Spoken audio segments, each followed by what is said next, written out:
Deveria ser o Poder Judiciário passar a se imiscuir no mérito da discricionariedade, muitas vezes ilimitada, que tem a administração pública.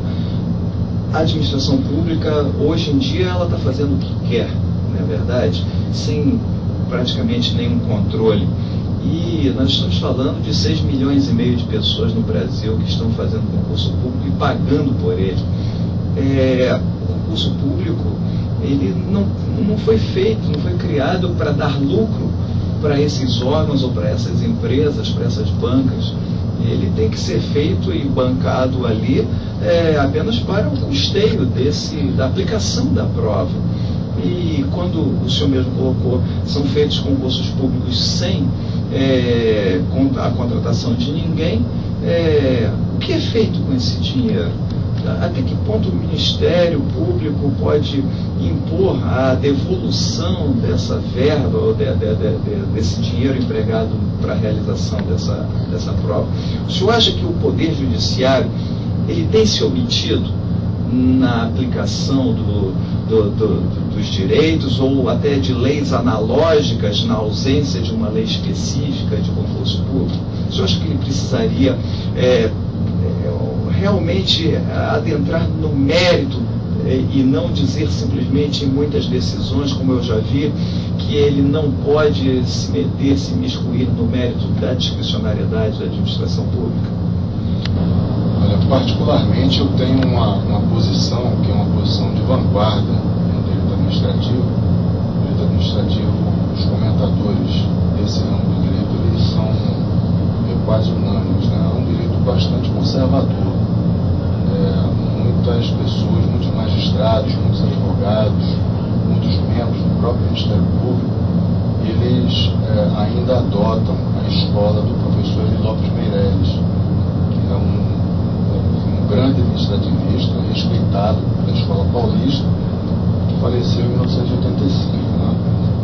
O professor Eli, ele ainda tem posições um pouco conservadoras em relação ao direito administrativo atual.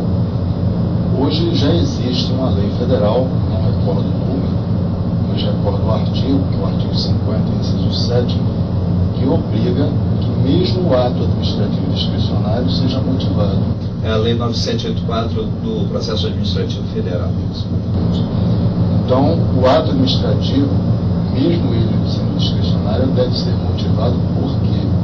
Para que se possa controlar a legalidade do ato. Porque nós temos o ato administrativo discricionário, uma margem dentro da própria lei de atuação do administrador. Mas muitas vezes o administrador utiliza essa margem para praticar determinadas funções ou atos administrativos que ferem determinados princípios da Constituição. Então, ele deve motivar esse ato exatamente para que o administrado possa controlar se esse ato é ou não legal. E aí é que entra a intervenção do Poder Judiciário. Mas somente se esse ato seria legal ou se esse ato seria abusivo? Porque às vezes ele é legal, porém ele não é razoável. E aí nessa esfera ele seria abusivo, né? E talvez incorreria ali no excesso de poder, né? Discricionário. Essa é uma questão bastante tênue, né? A gente entra numa zona nebulosa quando a gente vai partir para esse exame. Por quê? Porque dependendo do tipo de razoabilidade, vai se entrar na esfera do Poder Executivo. Então, por esse motivo que depende muito do caso concreto, né? Não são todos os casos que seriam indicados. Se você julga com base na razoabilidade, dando um sentido de justiça naquele caso concreto, você pode também, de uma certa forma, estar invadindo na esfera do Poder Executivo. Então isso aí deve ser uma questão que deve ser bastante pesada na hora do julgamento. Mas o senhor não acha que o juiz já é hora dele entrar nesse mérito do que simplesmente, em algumas vezes, lavar as mãos, o Poder Judiciário lavando as mãos não estaria desprotegendo essa discricionariedade, desprotegendo o candidato dessa discricionariedade total, ampla e restrita que tem a administração pública? Eu volto a dizer, né? Essa é uma zona nebulosa, fronteiriça, né? A gente deve, eu acho que o magistrado, no caso concreto, ele deve apreciar se, utilizando a razoabilidade, ele está atingindo, de uma certa forma, a legalidade. Ele está fundamentado na legalidade. Porque se ele não fizer isso, se ele não observar isso, ele irá partir para um julgamento equânime, com base na equidade, que a nossa legislação permite. A equidade como justiça, né? A lei ela pode não ser justa, mas ela tem que ser aplicada. Infelizmente, o magistrado ele não pode julgar uma lei injusta como justa, né? Ele tem que aplicar a lei conforme a sua interpretação. O Ministério do Trabalho, o Ministério Público do Trabalho, deu quanto tempo para Furnas colocar, rescindir, né, esses contratos dessas 4.300 pessoas? Há um prazo para essa rescisão e para a convocação dos aprovados? Eu não tenho conhecimento da decisão que foi dada. Pelas notícias que eu tive, o prazo é de 30 dias para que haja essa rescisão dos contratos de terceirização e a consequente desligamento desses profissionais que estão ligados a essas sociedades, né? Agora, a discussão que existe é se a decisão vai atender aos aprovados no concurso 2002 e 2004 ou só a partir do pessoal que foi aprovado no concurso 2005. Essa é a discussão. A ação civil pública foi interposta ainda na vigência do concurso 2002, mas a decisão se deu só após o prazo de validade do concurso, em 27 de fevereiro de 2008. Mas ele não retroagiria a iniciativa dessa ação, digamos assim? Segundo o procurador Fábio Leal, que é o procurador responsável por essa ação, ele entende que a decisão só vai atender aos concursados após o concurso 2002. Não vai atender ao pessoal do concurso anterior.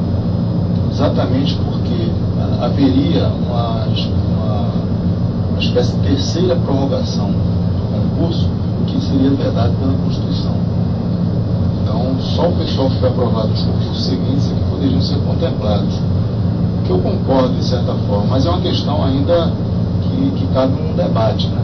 Eu também fiquei sabendo, uma notícia que eu li na imprensa, que o ministro Gilmar Mendes, presidente do Supremo Tribunal Federal, fez um requerimento ao Ministério do Trabalho que ingressasse com uma nova ação civil pública para inserir o pessoal do concurso 2002. Mas só uma notícia apenas, não sei o fundo de detalhe. Eu acho justo, até porque nesse ínterim todo aí, desse trâmite processual, foi feito um concurso público, salvo engano, na sombra da ilegalidade, não é verdade? Vamos falar agora de Petrobras, TBG, CBTU, Eletronuclear, MPU e Infraero.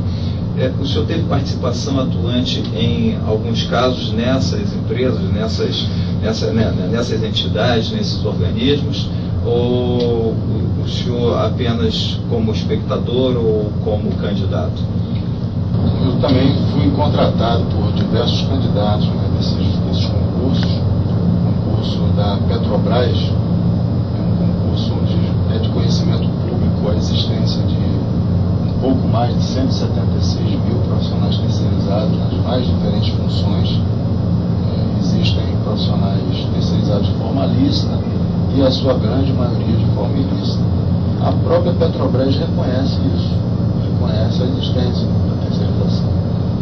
Mas ela afirma que ela é toda proveniente de um procedimento lícito, licitatório, com base numa lei específica da área de petróleo, que, portanto, não há ilegalidade na prestação de serviços desses profissionais. E a TBG?